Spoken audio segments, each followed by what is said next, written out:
భారతదేశంలో ప్రజాస్వామ్యం వచ్చి 79 సంవత్సరాలైన తర్వాత కూడా పోలీసులను పెట్టుకుని భయభ్రాంతులకు గురి చేసి నామినేషన్ వేసినటువంటి వ్యక్తులను గాని, పార్టీ అభ్యర్థులను గాని, లేదా ఇండిపెండెంట్ అభ్యర్థులు గాని ఎన్నికల దగ్గరకు రానియకుండా కనీసం తమ ఓటు హక్కును వాళ్ళు వినియోగించకుండా జరిగినటువంటి ఎన్నికలు ఏమైనా ఉన్నాయంటే భారతదేశంలో మొట్టమొదటిగా జరిగినటువంటి పులివెందుల, కొంటిపేట ఎన్నికలు మనం చూసాం.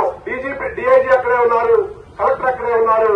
ఇతర నియోజకవర్గాల ఓటర్లు వచ్చి మరి పులివెందులలో ఓట్లేశారంటే మరి ప్రజాస్వామ్యంగా జరిగినటువంటి ఎన్నికలా అని మేము అడుగుతా ఉన్నాం. మరి గెలవాలనుకుంటే మరి మీరే డిక్లేర్ చేసుకుంటే సరిపోయేది.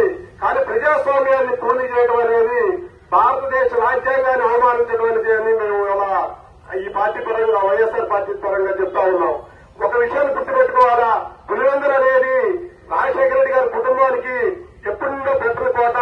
అక్కడ 650 ఓట్లు వచ్చాయంటే మరి ప్రజలు నమ్మే పరిస్థితి లేదు. తెలుగుదేశం ఛానల్స్ అయినటువంటి ఏబిఎన్ టీవీ పైన కూడా అదే చర్చ నడుస్తా ఉంది. వాళ్ళు అడుగుతా ఉన్నారు మరి 650 ఓట్లేనా వచ్చేదని.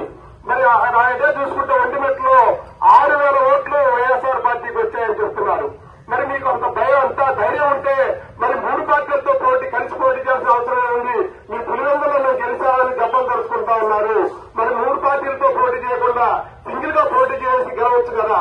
మరి మీకు అంత బలం ఒంటిమెట్ట పులివెందుల్లోనే అంత బలం ఉంటే రాష్ట్రం మొత్తం మీద మీకు ఎంత బలం ఉండాలన్నది మరి మీకు అర్థం కావాలి కదా. కాబట్టి ఈ ఎన్నికలు అనేవి